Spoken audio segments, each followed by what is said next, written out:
Hello and welcome to all our viewers in Nigeria and around the world to AM News on Global TV. We're live in the nation's capital, Abuja. I am Jumai Manson. Now the news in full. President Bola Tinubu has declared that Nigeria remains open to dialogue with Mali, Guinea, Burkina Faso and Niger Republic. Despite recent coup in the four countries and their withdrawal from the Economic Community of West African States, ECOWAS, Tinubu made the declaration while addressing African leaders at the 37th Ordinary Session of the Assembly of House of State and Government of the African Union, AU, in Addis Ababa, Ethiopia. The chairman of ECOWAS emphasized that the disagreement over the unconstitutional changes of government in the country should not mean a permanent rupture of the abiding lines of regional fraternity and cooperation. President Tinubu also said his administration would engage the AU Commission in collaboration with member states to ensure that the African Central Bank takes off as scheduled in 2028. The House of Representatives Special Committee on Crude Oil Theft has collaborated with the Nigerian Navy to initiate for effective policing of pipelines and other critical assets in the oil and gas industry with the overall goal to tackle the menace of crude oil theft and pipeline vandalization. This was as the committee met with the Chief of Naval Staff to strategize on collaborative measures in Abuja. The chairman of the committee, Al-Hassan Ado Dagowa, who left the committee on the visit to the headquarters of the Nigerian Navy, reiterated the commitment of the lawmakers to turn around the economy through the oil and gas sector. Dagowa, who is also the chairman of the House Committee on Petroleum Resources, Upstream, emphasized the need to review the legal frameworks to enhance the effective performance of the security agencies in their operational activities on shore and in the heatherlands. The Minister of State of Youth Development, Ayodele Oluwande, says federal government is working to ensure enabling environment for youths to excel in their chosen career and to stem the Japa syndrome. Oluwande stated in Abuja that with enabling environment, all Nigerians, especially youths, would not bother to travel abroad, and those that travel will want to come back, according to him. Government is working towards providing an enabling environment where Nigerians will be engaged in one thing or the other. Oluwande said more people would even have the opportunity to travel to gain knowledge and come back to the country and impact lives. The Minister of the Federal Capital Territory, Nyesom Wike, has expressed confidence, saying nobody can challenge his political camp in the 2027 elections. Wike stated this during a Thanksgiving service by Senator Bernarde Mapigi in Koroma, Tayo local government area of Rivers State. Wike said that this is the only state where the leading party will win for president. The opposition party will take National Assembly election that was done the same time, some minute and some hour. The minister also pleaded for support for President Bola Tinubu's economic reform policies in the country, saying that it won't be easy to turn the fortunes of the nation around in a short time frame. The Senate President Godswill Akpabio, Minister of Works Dave Umahi, Speaker of the Rivers State House of Assembly Martin Amaewhule, among other dignitaries, attended the event. Indications have emerged that the organized labor is prepared to lower its demand for 1 million naira minimum wage for workers in the country in line with the realities on the ground. The shift in position will likely be communicated to the federal government during the second meeting of the tripartite committee of the minimum wage on Monday and Tuesday. The meeting is expected to enhance deliberations between all parties involved in negotiations to allow for the announcement of a new minimum wage on or before April 1st, following the expiration of the current 3,000 naira minimum wage as provided by law. Still on the AM News, the National Secretary of the New Nigerian People's Party, NNPP, Oluposi Sunday Ogini, has petitioned the Inspector General of Police, Kayode Egbetokun, over alleged harassment of the party's executives by its former governorship candidate Olufemi Ajadi, Ogun Toyimbo, and the Ogun State Police. Oguni accused police in Ogun State of being used by its former governorship candidate to arrest and detain the party executives in the state. Oguni, in a petition, indicated that Ogun Toyimbo began harassing the executive members through the instrumentality of the police after his failed attempt to stop the party from withdrawing its petition against Governor Dakpo Abiodun and the APC on the March 18th governorship election matter. The chairman, Niger Delta Development Commission, NDDC, Barrister Chiedu Ebe, has called for urgent measures to curb the cancer mortality in Africa, which has projected to reach about 1 million per year by 2030.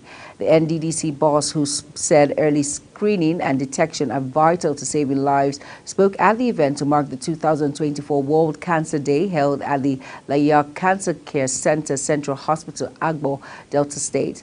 Lamenting that the figure shows the rising trends in breast and cervical cancer amongst women and the girl child. ABA, who was represented by his special assistant, Dr. Godwin Edozie, said in Africa alone, the incidence of various types of cancer is disheartening, pointing out that in 2020, more than 1 million new cancer cases were recorded in the continent, with about 700,000 deaths. Now, on the Ebonyi state government has confirmed 10 persons dead, while 15 others were infected following the outbreak of Lassa fever in 7 local government areas of the state. Confirming the incident, the Disease Surveillance Notification Officer, State Ministry of Health, Orogo Samson, said that the case occurred between January 4th and February 16, 2024. He noted that within 1 month period, 25 people were infected, including 2 healthcare workers, with 10 deaths. Orogo said that last year, the state recorded 53 cases, while 36 people lost their lives, adding that the disease cut across all ages. He maintained that out of the 25 confirmed cases, 16 people were men, while 9 people were women. The Executive Secretary of the Nigerian Education Loan Fund, Akin Sawyer, said students' loan will be disbursed directly to the institutions of applicants to avoid diversion. He also noted that individuals who obtained the loans were made to repay their loans 2 years immediately after completion of the mandatory National Youth Service Corps. He also stated that the education loan will also be funded through donations, gifts, endowment, and revenue accruation from any other source. So he made this known during a meeting with the Executive Secretary of the National University Commission, Chris Meyaki, in Abuja. Students from no fewer than 155 institutions may be barred from processing direct entry admissions owing to failed verification form their certificates awarding institutions. The registrations for DE examination is set to commence on February 28, 2024. In February 2023, JAMB is resued an advisory to guide candidates seeking to gain admission through direct entry in the 2023-24 academic session. According to JAMB, the advisory was basically to address the issue of candidates using unacceptable or fudged A-level certificates qualifications to gain admission. The Nigerian Customs Service, NSC, has intercepted 15 trucks containing food items in Sokoto State as part of its effort to prevent smuggling, which has aggravated the rising cost of commodities in the country. Abubakar Shafe, spokesperson NSC Sokoto Command, stated that vehicles were arrested along Gwadabawa-Ilela Road. Shafe said the interception were made due to the quantity of the farm produce the trucks were carrying. He said the trucks were presently in custody of the command and that investigations had commenced to ascertain the owners and destinations of the food items. Shafi added that operations became necessary with the prevailing inflation of food items in the country. Operators of the National Drug Law Enforcement Agency intercepted a large consignment of loud, synthetic, strong strains of cannabis concealed in a giant loudspeaker tucked in a consolidated cargo imported from New York, United States of America. The NDLEA disclosed this in a press statement by its Director of Media and Advocacy, Femi Babafemi. The statement noted that when the giant wooden boxes dressed as sound speakers seized by NDLEA officers at the NACO import shed of the Lagos airport were opened, the sound boxes were discovered to have been stuffed with 60 bags of expensive but highly sought-after psychoactive substance loud, weighing 33.5 kg. Pharmaceutical manufacturers and importers have been directed to stop supplying medical products to patent medicine dealers in Niger Street and Sabongeri Market, Kano State. This follows the judgment of the Federal High Court, which ordered the medicine merchants to immediately vacate the Sabongeri Market and relocate to the Coordinated Wholesale Center in Dagora, Kano State. Delivering judgments in the case, Justice Simon Amobede held that the suit was lacking in merit and the plaintiffs have no locus standi to challenge the relocation order by the Pharmaceutical Council of Nigeria. a body empowered to regulate their business. You're watching AM News and it's coming to you live from Nigeria's capital, Abuja. We are on Star Times channel 276. Can you follow us all social media platforms using at Global TV and other handles now showing on your screen. The news and continue shortly with details and more stories right after this break. Do stay with us.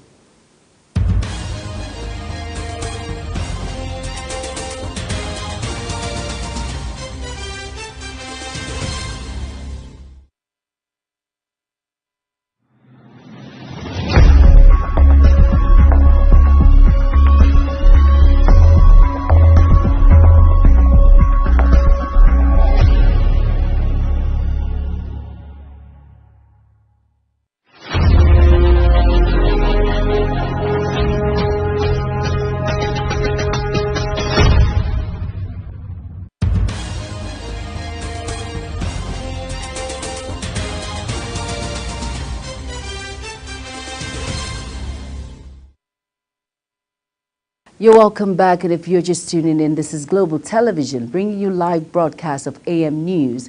Thank you for staying with us. Gunmen have reportedly attacked a pub in the Package local government area of Plateau State and killed 2 persons.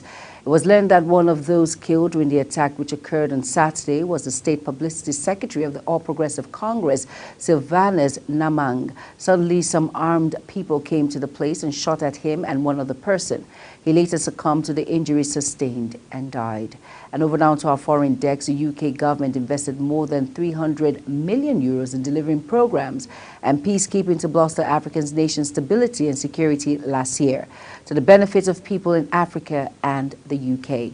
Minister of State in the UK Cabinet Office, Bernard Lucky Neville Ronoff, DBE CMG, who is in Nigeria to cement the UK-Nigerian partnership, disclosed this in a statement by Atinuke Akande Alagbe, Senior Communications and Public Diplomacy Officer of the Foreign Commonwealth and Development Officer, FCDO, Abuja.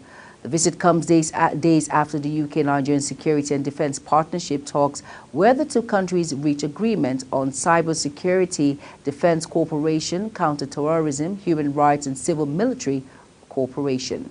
Thailand's convicted former Prime Minister Thaksin Shinawatra has arrived at his mansion in the capital, Bangkok, after being released on parole. The billionaire was freed from a police hospital where he had been serving a 1-year jail sentence for corruption and abuse of power. Thaksin, 74, was detained as soon as he returned to Thailand last August from 15 years in self-imposed exile. He did not spend a single night in jail after complaining of health problems. Thaksin's original 8-year prison term was commuted to 1 year by Thailand's king just days after he returned from exile. A 30-year-old man motivated his family dispute, killed 12 members of his family, including his father and brother, with a Kalashnikov weapon near the town of Faryab in Kerman province. The Provisional Chief Justice Abraham Hamidi was quoted as saying the man was killed during the shootout with security forces trying to capture him. The agency added, mass shootings are rare in Iran, where people are only allowed to possess hunting rifles. Prospects for an Israel-Hamas ceasefire deemed Sunday after the United States signaled it would veto the latest push for UN Security Council resolution, and mediator Qatar acknowledged that the truce talks on the other diplomatic front have hit the impasse. The languishing effort to pause the 4-month-old war came as Israeli Prime Minister Benjamin Netanyahu vowed to reject international appeals to spare Gaza's southernmost city, Rafah, where an estimated 1.5 million people have sought refuge. Israel's relentless campaign to root out every Hamas battalion has edged closer to the city, with overnight attacks killing at least 10 Gazans, and in central Gaza, Deir al-Boha, according to a tally by official Palestinian news agency WAFA. A quick look at business. Nigerian Association of Chambers of Commerce, Industry, Mines and Agriculture, NASIMA, has tasked the Minister of Finance, Olawale Edun, on transparent financial strategy and tax relief for private sector development. The national president, NASIMA Dele Oye, said this in a statement in Lagos following the association's visit to the minister. He said the visit, as the representatives of the private sector, was to engage constructively about the current state of the nation's economy. Oye noted that the collective objective was to foster an economic environment that balanced the needs of the public and private sector while ensuring sustainable growth and stability.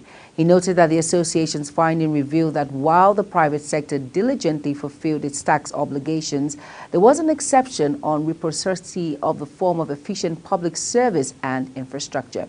In keeping with Nigeria's leadership role in the development of local content in Africa, the Nigerian Content Development and Monitoring Board, NCDMB, has concluded a two-day local content development experience sharing session with a delegation from Mozambique National Oil Company and Empresa Nacional de Hidrocarbonetos, ENH, in keeping with Nigeria's leadership role in development of local content in Africa. The Nigerian Content Development and Monitoring Board, NCDMB, has concluded a two-day local content development experience sharing session with a delegation from Mozambique National Oil Company and Empresa Nacional de Hidrocarbonetos, ENH.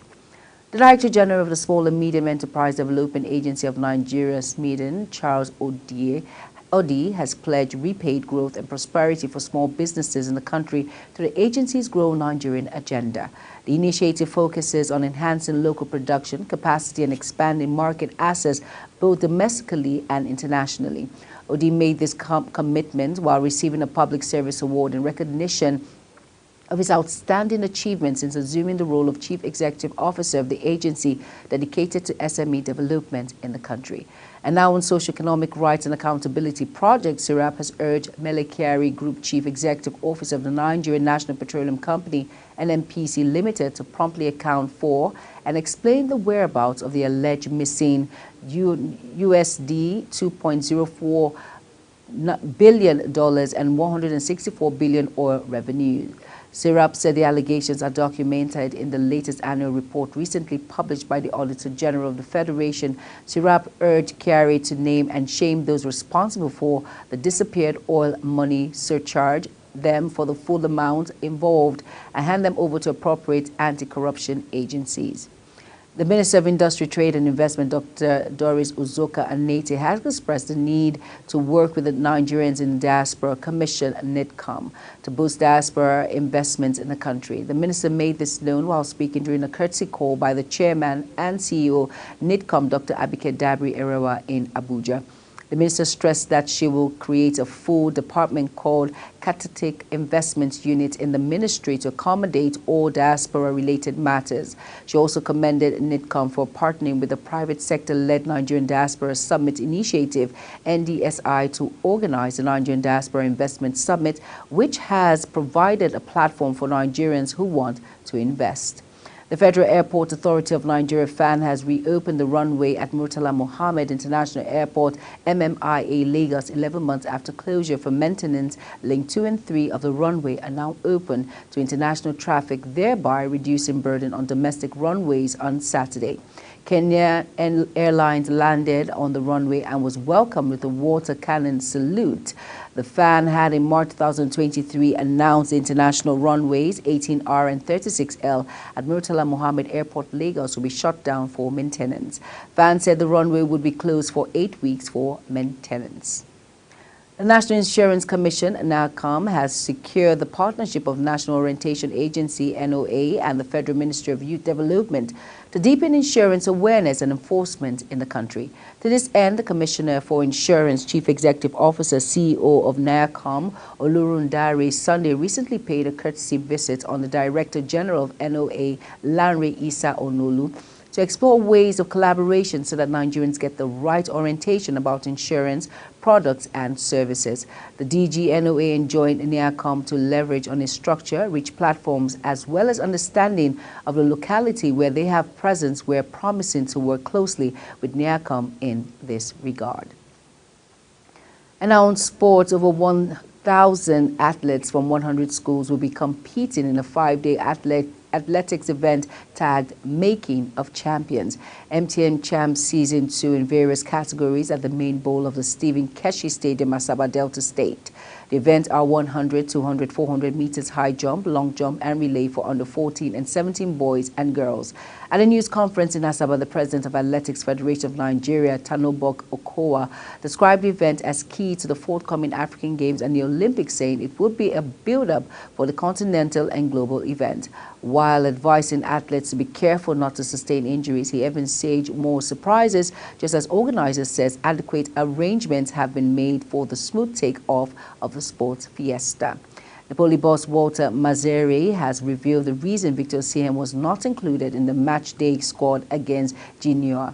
Recall Osimhen returned to training on Friday after his participation at the 2023 African Cup of Nations, where he led the Super Eagles to the finals. The 25-year-old on Sunday watched from stands as Napoli seated for a 1-1 draw against Genoa. According to Mazzarri, Osimhen is not fully fit and would have been risky to play him against Genoa. Cristiano Ronaldo has suppressed longtime rival Lionel Messi in non-penalty goals for club and country after scoring in Al Nassr's 2-1 win against Al Fitty in the Saudi Pro League. The Portugal skipper opened the scoring inside 70 minutes against Al Fitty. Salim Al Najal drew level for Al Fitty 12 minutes later. Otovi, however, came up in the 72nd minute winner to seal a win for the host. The result means Al Nassr and 4 points behind leaders Al Ahly, who have a game in hand. Ronaldo's goal in the game sees him move up to the 715th non-penalty strike for club and country. The 39-year-old is one clear of Messi, who pauses straight at MLS scub Inter Miami. As we end the AM News, let's take a quick look at our top stories again. Nigeria remained open to dialogue with Mali, Burkina Faso, Niger, says Tinubu. Customs intercepted 15 trucks of food items in Sokoto. NDLEA sees loud hidden in sound boxes at Lagos Airport. And our foreign scene prospects for ceasefire deemed as Israel rejected calls to spare Rafah. And in sports, over 1,000 team athletics set to compete for space in African Games, Olympics in Delta. Cristiano Ronaldo suppresses Lionel Messi in non-penalty goals tally. And that's it on AM News, and it came to you live from Nigeria's capital, Abuja. Remember, we're on Star Times, channel 276. Can you follow us all social media platforms using at Global TV and other handles now showing on your screen. I am Jumai Manson. Thank you for watching. See you again. Good morning.